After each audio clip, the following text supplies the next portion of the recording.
دیکھیں روئی ہلکی ہوتی ہے، لوہا بھاری ہوتا ہے، کیونکہ لوہے کی کثافت یہ روئی سے زیادہ ہے، اس لیے لوہے کا وزن زیادہ، روئی کا وزن کم ہے۔ اسی طریقے سے چیزوں کے اندر جو معنوی چیزیں ہیں، روحانی چیزیں ہیں، نورانی چیزیں ہیں، ان کے اندر وزن عظمت کی بنا پر ہوتا ہے۔ یہ کلمات بڑے عظمت والے کلمات ہیں۔ اب عظمت کیوں کر پیدا ہوئی؟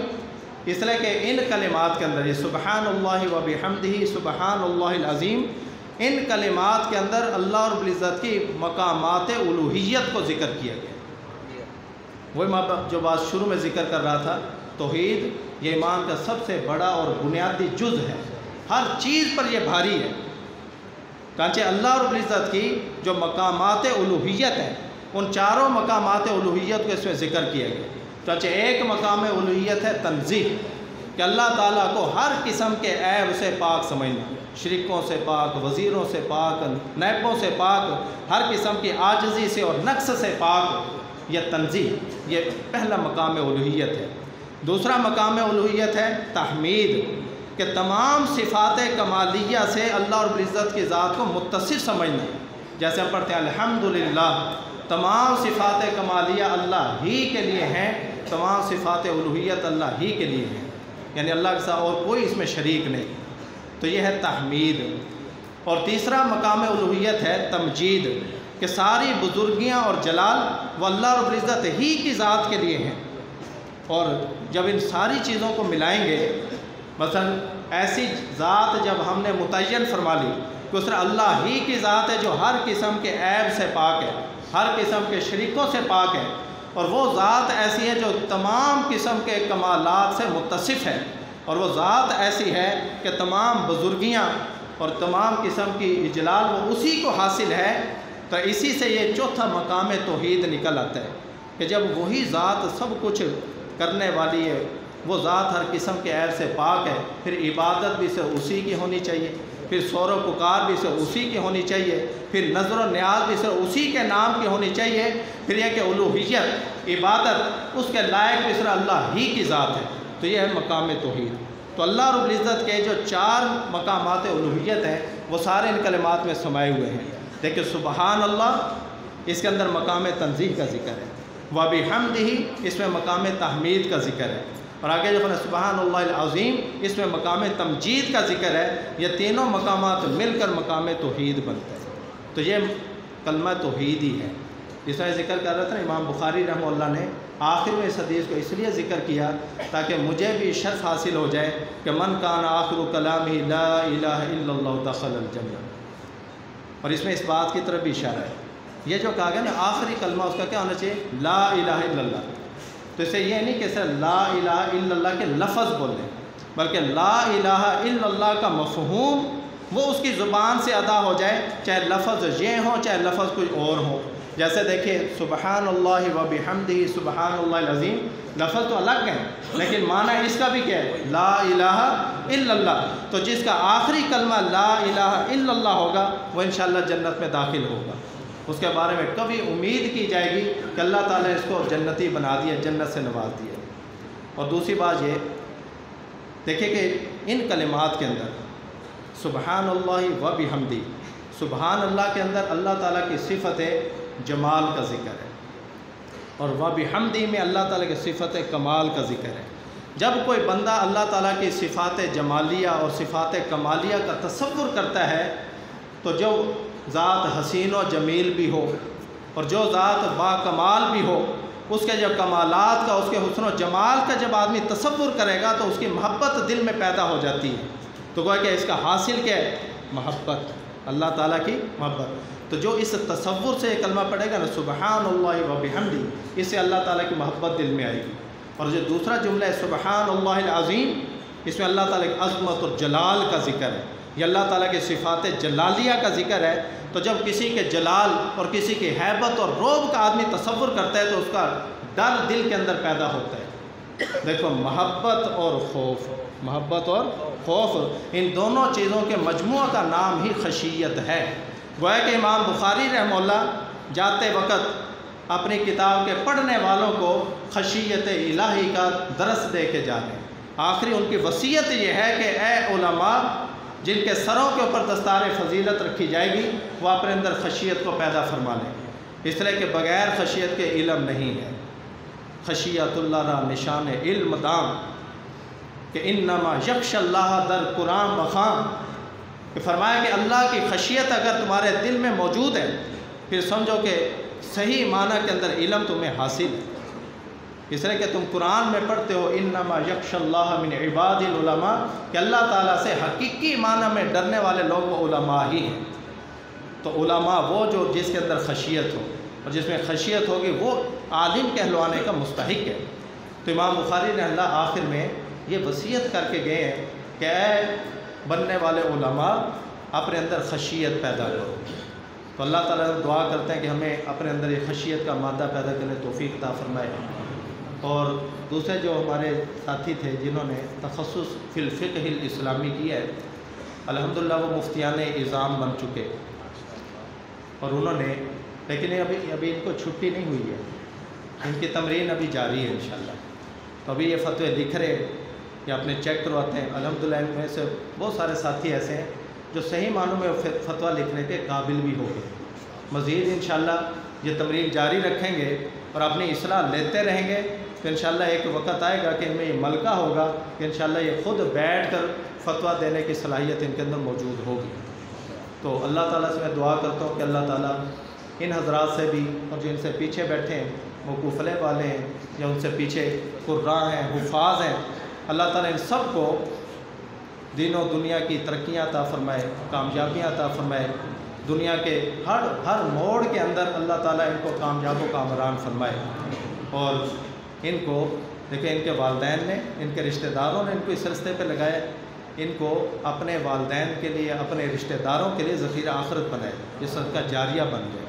اللہ تعالیٰ سے دعا ہے کہ جتنی باتیں میں نے ذکر کی ہیں اس پہ مجھے اور آپ سب حضرات کو عمل کریں توفیق عطا فرمائے۔ ایک شعبہ میرے ذہن سے رہ گیا تھا، دیکھیں ہمارے یہاں پر بنات کا شعبہ بھی قائم ہے، تو وہاں پر دراسات دینیہ کا 2 سالہ کورس بھی ہوتا ہے، پھر تیسرا سال ان کا دور حدیث کا ہوتا ہے۔ تو وہاں بھی الحمدللہ اوپر بیٹھی ہیں وہ بچیاں جنہوں نے دور حدیث کی تکمیل فرمائی ہے، تو انہیں میں نصیحت کروں گا کہ انہوں نے دور حدیث کے سال میں یا اس سے پچھلے سال کے اندر جو علم حاصل کیا اس علم کو اپنی زندگیوں میں اپنائیں۔ اس طرح کہ علم بغیر عمل کے جہل ہے، علم بغیر عمل کے جہل ہے۔ ان من العلم لجہلا، قرآن کے بعض علم جہل ہوتے، یہ وہی علم کو جہل کا قرار دیا گیا کہ جس کے اوپر عمل نہ کیا جائے۔ تو صرف پڑھ لینا کمال نہیں، بلکہ اس کے اوپر عمل کرنا، اس کو اپنی زندگیوں کے اندر اپنانا، لہٰذا وہ عملی زندگی میں قدم رکھیں، چاہے وہ فاضلین ہیں چاہے وہ فاضلات ہیں۔ تو دنیا والوں کو ایک الگ سا امتیاز نظر آنا چاہیے، ان کو ان کے وجود کو ایسی چیز نظر آئے کہ واقعتاً یہ دین پڑھی ہوئی بچی ہے، یہ دین پڑھا ہوا بچہ ہے۔ ورنہ اگر دیکھیں عملی زندگی کے اندر جا کر ہم بھی ایسی خرابیاں کریں جیسا کہ دوسرے کر رہے ہیں، پھر نتیجتاً یہ ہوگا کہ آپ صرف بدنام نہیں ہوں گے، علم دین بدنام ہو جائے گا۔ اس لیے چلو اپنی بدنامی کا اگر پاس نہ ہو تو کم از کم علم دین کی بدنامی کو سامنے رکھنا چاہیے کہ ہماری وجہ سے اگر نیک نامی نہیں مل رہی تو بدنامی بھی نہ ملے، تو لہذا اس علم کے اوپر عمل کریں، لہذا عملی زندگی کے اندر ایسا بن کر دکھائیں تاکہ دوسروں کو بھی ترغیب ہو کہ واقعتاً علم دین کے پڑھنے والے ایسے ہوتے ہیں۔ دارالعلوم دیوبند سے باہر دکانیں تھیں ہندوؤں کی، وہ ہندو کہا کرتے تھے کہ ہم یہاں پر طلباء کو دیکھتے ہیں، طلباء جب مدرسے سے باہر نکلتے ہیں ان کی چال ڈھال کو دیکھ کر ہمیں اندازہ ہو جاتا ہے یہ کس درجے کا طالب علم ہے۔ شروع کے اندر آتے ہیں تو ان کے اندر وہ چھوکرا پن جیسے ہوتا ہے، چھچورا پن وہ ہوتا ہے، لیکن جو آگے بڑھتے جاتے ہیں ان کے اندر سلجھاؤ پیدا ہوتا جاتا ہے، سلجھتے چلے جاتے ہیں، نتیجتاً جب آخری درجے تک پہنچتے ہیں تو ہمیں واقعتاً معلوم ہو جاتا ہے کہ واقعتاً پورا ولی اللہ بن گیا، اللہ والا بن چکا ہے۔ دیکھو ہندو ہو کر وہ یہ کہ ان کی چال ڈھال سے یہ اندازہ لگا لیتے تھے یہ کس درجے کا طالب علم ہے۔ تو اللہ تعالیٰ دعا کرتے ہیں کہ ہمیں بھی ایسا بعمل بنائے، اپنے علم کے اوپر عمل کرنے والا بنائے، اور اس ادارے کو جس ادارے کے اندر ہم رہ کر یہ ساری ترقیاں پا رہے ہیں، دین و دنیا کی سعادتوں کو ہم سمیٹتے رہتے ہیں، اس ادارے کو اللہ تعالیٰ تا صبح قیامت اسی طرح سے جاری و ساری رکھے، اس کے جتنے معاونین ہیں اس کے جتنے منتظمین ہیں، مدرسین ہیں، معلمین ہیں، سب اساتذہ نے بڑی محنت کے ساتھ الحمدللہ ان طلباء کو اس مرتبہ اور مقام تک پہنچایا ہے۔ تو اللہ تعالیٰ سے دعا کرتا ہوں اللہ تعالیٰ سب کی محنتوں کو، سب کی کاوشوں کو اپنی بارگاہ عالیہ کے اندر قبول و منظور فرمائے۔ آمین۔ وآخر دعوانا ان الحمد للہ رب العالمین۔